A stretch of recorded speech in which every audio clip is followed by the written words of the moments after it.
1971 November 24 ആകാശത്ത് വെച്ച് നടന്ന ചരിത്രത്തിലെ ഏറ്റവും നിഗൂഢമായ ഒരു ഹൈജാക്കിംഗ്. ബോയിങ് 727 വിമാനത്തിൽ വെച്ച് ഒരു എയർ ഹോസ്റ്റസിന് ചെറിയ കുറിപ്പ് കിട്ടുന്നു.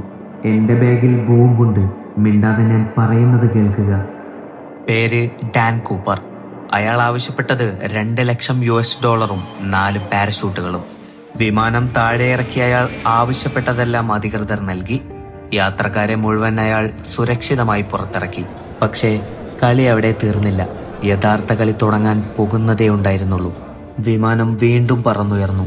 പുറത്താണെങ്കിൽ കൂരിരുട്ടും കൊടും തണുപ്പും മഴയും. സിയാറ്റിലിന്റെ മുകളിലെത്തിയപ്പോൾ വിമാനത്തിന്റെ കോക്ക്പീറ്റിൽ ഒരു വാർണിംഗ് ലൈറ്റ് തെളിഞ്ഞു. വിമാനത്തിന്റെ പിൻവാതിൽ തുറക്കപ്പെട്ടിരിക്കുന്നു.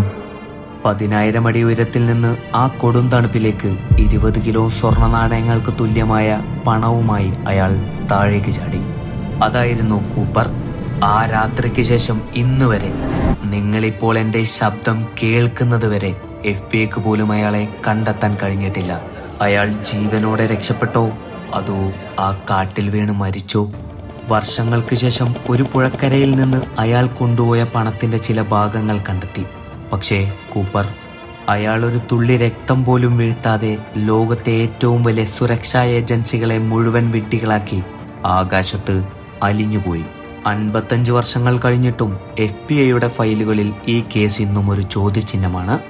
ആരായിരുന്നു DB കൂപ്പർ? നിങ്ങളുടെ അഭിപ്രായം താഴെ കമന്റ് ചെയ്യൂ. കൂടുതൽ നിഗൂഢതകൾക്കായി ഇപ്പോൾ തന്നെ ഫോളോ ചെയ്യൂ. ഇതിവിടെ അവസാനിക്കുന്നു. അടുത്ത അധ്യായത്തിനായി കാത്തിരിക്കുക.